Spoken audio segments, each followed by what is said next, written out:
Before we go to the seats, there are a lot of variables. I just want to touch these with you quickly in the election campaign. 17.2 million eligible to vote, but 5.2 million have voted so far. Now, many of them, I suspect, illegally, because you can only vote early, either in person or by post, if you meet certain criteria. You're never asked about those criteria when you pre-poll, are you?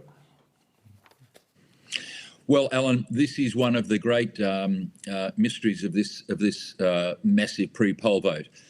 I would suspect the majority of these votes have been cast illegally.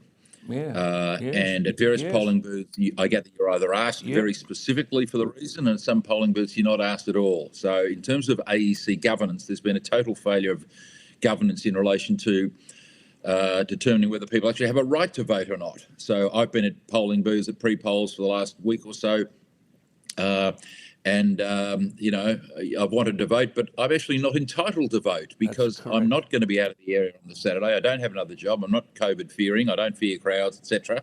So I haven't voted, even though there were crowds and crowds of people at the Higgins pre-polling booth in Glenferrie Road, Melbourne last night. But the vast majority of those people have voted illegally because they're just voting out of convenience and no one's stopping them. And people now tend to think that the election campaign the voting period goes for 2 weeks. No, in fact, it doesn't. It goes for 1 day. Yes. But as you say, if those criteria are satisfied, you're entitled to vote. Well, the criteria are not being enforced by the AEC.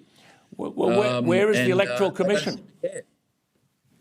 They don't seem to care. The AEC doesn't seem to care whether people have a right to vote or not. Well, Michael, let's have a look at the state of play very quickly in the 46th Parliament. That's the Parliament that has just been prorogued.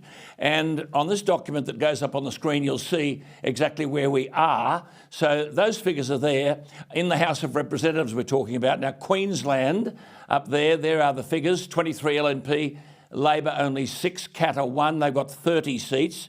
New South Wales Liberal 14, National 7, ALP 24, UAP, that's Hughes, Craig Kelly, and the Independent Stegall. So New South Wales 47. Victoria, you can see there, now have got 38. They've got Haynes as an independent, Bant as the Greens, and the Liberals 12, Nationals 3. Then in Tasmania, it's 2 and 2, and Wilkie the independent. And in South Australia, the Liberals 4, ALP 5, Sharkey is Centre Alliance. Total number of seats there, 10. And WA, the Liberals 11 and the ALP 5, 16. The ACT, ALP 3. Northern Territory, ALP 3. Total 76. Now, at the end of the day, the Coalition have got 76 and the ALP have 68. Now, Michael, to get into government, you've got to win 76 seats. On all the figures, I can't see Scott Morrison getting 76. Can you?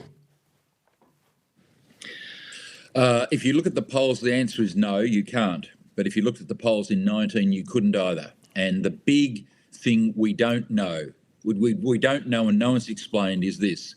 Have any of these polling companies factored into their polling, Alan, the shy Trump voter effect? So as you know as well as anyone, where cultural issues are at play in an election, there is a shy Conservative voter effect of Conservatives who are not prepared to tell the pollster who they're voting for. And we saw it historically, of course, in 16 with Trump, with Brexit, with Johnson and with Morrison in 19. Where there are not cultural issues at play, such as the Western Australian state election, the Queensland state election, the South Australian state election, there is not really a shy Trump voter effect. Now, I suspect in this election, there is quite a significant shy Morrison voter effect, as there was in 19. For example, if people agree with Catherine Deves on that issue, are they saying to a pollster, oh, yes, I'm voting Conservative, et cetera, impliedly because I support what Catherine Deves says? No, they're not. They're not at all.